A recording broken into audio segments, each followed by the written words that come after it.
Hi, everybody, and welcome to another edition of the New Jersey Titans Coaches Corner. My name is Tom Willms. Again, thanks so much for joining us for the first playoff edition of the Titans Coaches Corner. As I had with me the GM and head coach, Craig Doremus. Craig, thanks so much for joining me today. Thanks for having me, Tom. I appreciate it. Well, pretty good weekend as you split the two games up in Maine. We'll start with game one. Last Thursday, a 1-0 loss, lone goal coming with under 4 minutes to go in regulation. Obviously, the result, a disappointment. You obviously prefer a win over a loss. But as the game went on, the guys really seemed to settle in well. I'm not sure if it was opening jitters, but it seemed to start slow, and it just built and built towards the end. Is that kind of your assessment for game one as well? Yeah, we spoke about it as a group afterwards. I thought the first 7 to 8 minutes of the game, we were a little bit slow, a little bit hesitant, timid. And we expected it, right? They're a team they had the home ice advantage, so they were going to come out and be aggressive. And I thought we did a good job of, quote unquote, weathering the storm. I thought Christian made some really big saves early to settle the game in. And then from there, once we got our legs under us and started doing our thing and playing the way we wanted to play with our structure and our style up and down the ice, I was really happy with our game. And like you said, bounce here, bounce there. It's a different outcome, but really good hockey game by two really good hockey teams. So fun to be part of. Moving on to game two, it seemed like you were able to carry that momentum in spite of the loss into the next game as you outshot the Nordiques in game one in the final two periods. Again, you mentioned that was something that you talked about as Jack Ring, Matthew Doyle, they score in the first to get the ball rolling. And it's always said by folks like me, the media who aren't in the game really, that the scoring the first goal is very key. Did that kind of create an air of calm and focus on the bench to start off game two? Yeah, I think anytime you play with the lead, it allows you to manage the game somewhat differently. You don't want to be chasing the game the entire time. It takes a lot of energy and effort. And as the game wears on, sometimes you got to get out of your style or tactics a little bit more than you would have liked had it been an even score or when you're playing with the lead. So I think for us, it's a big part of it. Obviously, for us not having found the back of the net Thursday evening, it's a confidence boost as well, just to get one on the board there. And now it allows you to manage the game, manage situations differently. So anytime you could get on the board there early and get contributions is big. And for Matt Doyle there, he's a guy who didn't get in the lineup on Thursday. Comes back Friday and responds in a huge way for us. So big veteran move there, and happy that I was able to capitalize on a chance in the first period. Now, speaking of getting guys into the lineup throughout the year, I mean, I wouldn't say it's Little League mode where everyone gets a chance to play, but they signed for a reason to play for your team. When it gets to the playoffs, again, playing time is that much harder to come by. So taking advantage of it has to be huge for a guy like Doyle. Yeah, I think so. I think it's about taking advantage of any opportunity you get, whether it's one shift or 20 shifts. You want to make sure that the guys are ready to go. And I think for our team, our depth has been one of the more impressive parts of our organization. I think when you look up and down our roster, you got guys who could play at every position. And I think that's a huge advantage for us as we approach here, what will be a really long, tiresome battle of a month here to get to the Robertson Cup. I think depth is important. And even in game, just in terms of other teams having to match up with you and do different things tactically to match your depth and make sure that, they win what they think is an advantage in terms of matchup. We're the same way. We believe in our depth up and down the lineup at the forward group and the defensive core. So I think for us, it's important there, and to get contributions from every part of it is critical there because it makes you a harder team to check. So after you give up after you take that 2-0 lead, you give up a goal late in the second, no panic as Nick Seitz scores early in the third and then adds another one late to put the game away. Finishing off a 4-1 win, two huge goals for the Princeton Tiger. We've talked about it before all season long. He's been quite the revelation. Such a big add to the lineup, hasn't he? Yeah, Nick's been huge for us. I don't think it's coincidental that since returning from his early season injury, the team found itself and found its identity. Nick's a big part of what we do. Obviously, his offensive production this year is out there for everyone to see, and the numbers have been impressive. There's been large periods of time where he's quote unquote carried us. Again, he's a guy with experience in the league, experience in college hockey. He brings a powerful game to our lineup in terms of his skating and his physicality and the way he shoots the puck, his vision. He does so many things well, and he's a quiet leader. He goes about his business in the room, and I think guys really respect him and what he stands for as a human being and as a hockey player. So he's been a big part of it. And obviously to have him healthy and spearheading our offense right now is critical to our success. Backstopping the whole weekend, Christian Stoever stopped 70 of 72 shots. We've mentioned it before. Goaltending obviously key during the regular season, but in the playoffs, it just gets magnified. And both of us in his previous iteration in the NAHL, we've certainly seen that, and it's great to see it again. Now for the Titans this time. Yeah, absolutely. And I think even when you look at this weekend, this first round matchup, it's two really good goaltenders going toe to toe, head to head here. Christian obviously is a guy that we had that history with and knew him pretty well. And I think when we acquired him here, this was kind of the vision we had going into it with the playoff experience and success he's had in this league. And he's a motivated 20-year-old who wants to be a champion.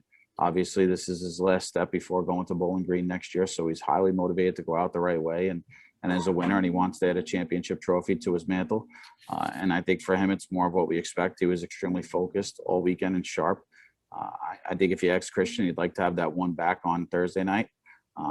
But again, one goal against in each game. I think we'll take that every day from here till the end of the journey, and we'll like our chances with that. One thing we didn't see much of in the two games was penalties. Now, with the success of the power play, how do you go out and try to draw penalties over the next couple of games at home? I think the cliche, you just work hard to move your feet, force them to defend. And I think the more you do that, the more chances are that you will draw some power plays. I think it's a testament to both hockey teams with the lack of power play advantages.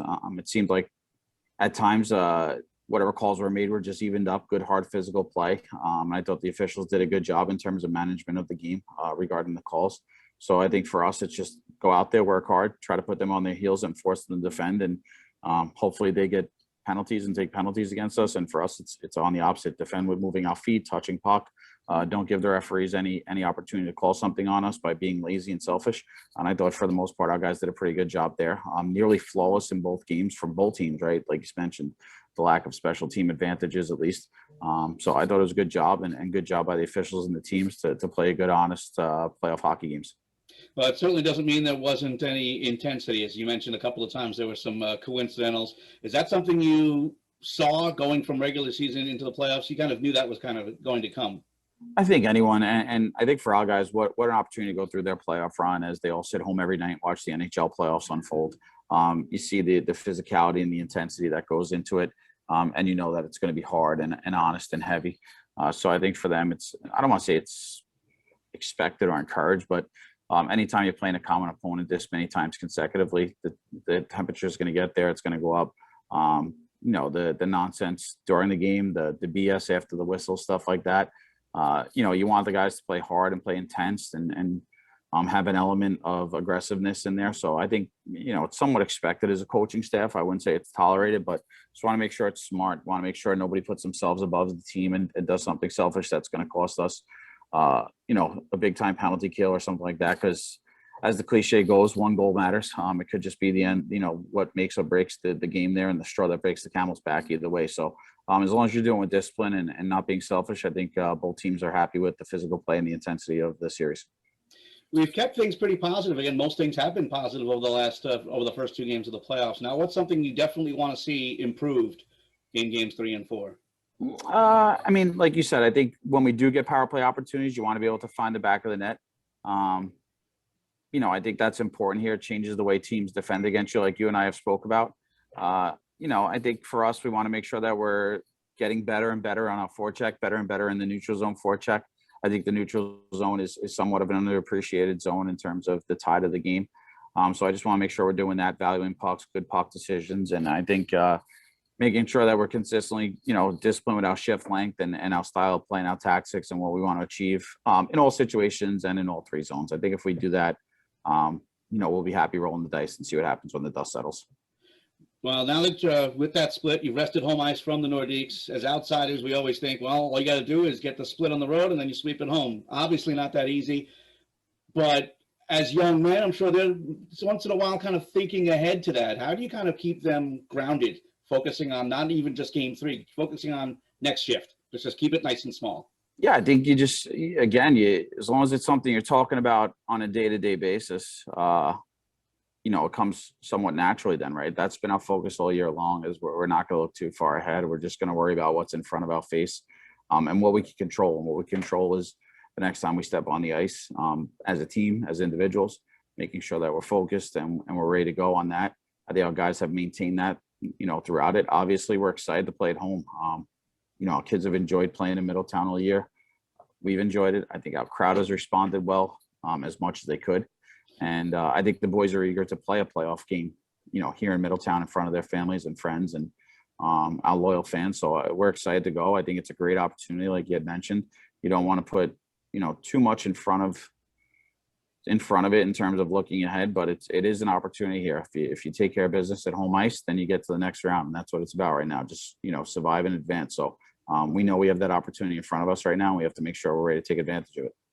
So this weekend it's games 3 and 4, the East Division semifinals at the Middletown Sports Complex, Thursday and Friday, both 7 p.m.